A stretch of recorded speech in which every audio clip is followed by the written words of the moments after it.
গণিত ক্যাম্পাসে সবাইকে স্বাগতম। আজকে আমরা আরো একটা প্রাইমারি ক্যাটেগরির আঞ্চলিক পর্বে আসা একটা প্রবলেম নিয়ে এসেছি। এটা ২০১০ সালে আঞ্চলিক পর্বে এসেছিল। তো এখানে একটা চিত্র দেয়া আছে এবং কিছু ইনফরমেশন দেয়া আছে যে কোণ Z হচ্ছে কোণ x + 5 ডিগ্রি আর কোণ x সমান হচ্ছে কোণ x টা হচ্ছে কোণ y এর ৩ গুণ। তাহলে কোণ x এর মান কত? এটা আমাদের কাছে জানতে চেয়েছে। এই প্রবলেমটা আমরা কিভাবে সমাধান করতে পারি? তো আমরা অলরেডি বুঝতে পারতেছি যে এখানে আমাদেরকে এই কনসেপ্টটা ব্যবহার করা লাগবে যে আমরা কি জানি? যে একটা সরলরেখার একপাশে উৎপন্ন কোণ কত হয়? ১৮০ ডিগ্রি। তো আমরা এটা বুঝতে পারতেছি যে আমাদের এই কনসেপ্টটা ব্যবহার করা লাগবে যে কোণ x প্লাস কোণ y প্লাস কোণ z এটা সমান ১৮০ ডিগ্রি। অর্থাৎ এই যে এখানে যে কোণটা উৎপন্ন হয়েছে এটা হচ্ছে ১৮০ ডিগ্রি এবং এই কোণ ১৮০ ডিগ্রি এটা কিন্তু কোণ x প্লাস y আর z কোণগুলোর যোগফলে কিন্তু এখানে ১৮০ ডিগ্রি। তো এইভাবে যদি আমরা এই ইকুয়েশন থেকে যদি আমরা x এর মানটা বের করতে চাই তাহলে আমরা বের করতে পারবো না। কারণ এখানে আমাদের চলক আছে ৩ টা। এই ৩ টা সমাধান করে তো আর আমরা x এর মান বের করতে পারবো না। তাহলে আমাদের কি করা লাগবে? আমাদের হচ্ছে সবগুলো চলককে একটা চলকে কনভার্ট করা লাগবে। তো এখানে আমরা কোন চলকটাতে কনভার্ট করতে পারবো সেইটার জন্যই আমাদের নিচে কিছু ইনফরমেশন দেয়া আছে। যে কোন z কে আমরা x দ্বারা রিপ্লেস করতে পারবো, আবার কোন y কেও আমরা x দ্বারা রিপ্লেস করতে পারবো। তাহলে আমরা এটা এক চলক বিশিষ্ট একটা সমীকরণ পেয়ে যাবো। তারপরে সেটাকে আমরা সমাধান করে আমরা কোন x এর মানটা বের করতে পারবো। তো দেখি আমরা ১ম এ কোন z টাকে x এর মাধ্যমে প্রকাশ করি। তো এটা আমাদেরকে দেয়া আছে z সমান হচ্ছে x + 5 ডিগ্রি। এটা নিয়ে কোনো সমস্যা নেই। তো এটাকে কিভাবে আমরা এই কোণ y টাকে আমরা কিভাবে x এর মাধ্যমে প্রকাশ করব? তো এখানে আমরা একটু উল্টোভাবে লিখি যে 3 কোণ y হচ্ছে কোণ x। তো এখান থেকে যদি আমরা y টাকে রাখতে চাই তাহলে ভাবে লিখতে পারবো কোণ x ভাগ ৩।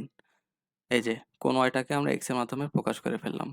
তো এবার আমরা যদি এভাবে লিখি যে কোণ x এটা তো কোণ x আর কোণ z এটাকে আমরা x এর মাধ্যমেই প্রকাশ করি। সেটা হচ্ছে x + 5 ডিগ্রি। আচ্ছা। এরপর আমরা কোণ y। কোণ y লেখা যা কথা, কোণ x ভাগ 3 লেখা একই কথা। আচ্ছা। তো এটা সমান কত? এই সবগুলো কোণের যোগফলই কিন্তু ১৮০ ডিগ্রি। তো এখন আমরা সবগুলোকে x এ কনভার্ট করলাম। এখন আমরা সমাধান করে x এর একটা মান বের করতে পারবো। তো এটাকে আমরা সাধারণভাবে সমাধান করি। তো ৫ টাকে আমরা ওই পাশে পার করে দেই। তো ৫ টাকে ওই পাশে পার করে দিয়ে আমরা এই পাশে এক কাজ করি, ভগ্নাংশ আকারে প্রকাশ করি। যে এখানে কিভাবে ভগ্নাংশ করব? নিচে কত আছে? 1, 1 সো ধরলাম এই ৫ টা নাই। ৫ টাকে আমরা এই পাশে নিয়ে এসেছি অর্থাৎ এটা মানে বিয়োগ হয়ে যাবে। তো এখানে নিচে থাকবে হচ্ছে ৩।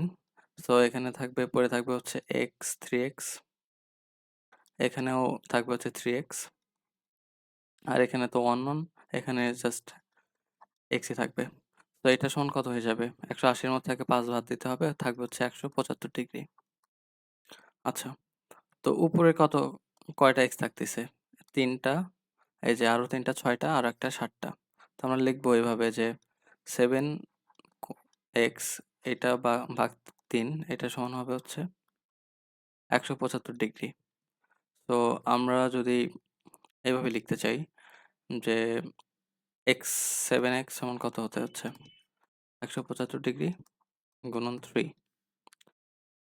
বা কোণ x এটা জাস্ট ভাগ হয়ে যাবে ৬০ টার নিচে এসে। তো আমরা ৭ দিয়ে এটাকে কাটতে পারি। এটা হবে ২৫। তাহলে কোণ x সমান কত হতে হচ্ছে? এই যে ২৫ গুণন ৩ কত? ৭৫ ডিগ্রি। তো এটাই আমাদের অ্যান্সার। আমি একটু ডিটেইলসেই ক্যালকুলেশন করে দেখালাম। যাতে আমাদের এই ধরনের ম্যাথগুলা ক্যালকুলেশন করতে কোনো সমস্যা না হয়। তো এইটা ছিল আমাদের অ্যান্সার ৭৫ ডিগ্রি হবে। তো আজকে এ পর্যন্ত রাখছি। দেখা হবে পরবর্তী ভিডিওতে। ধন্যবাদ সবাইকে।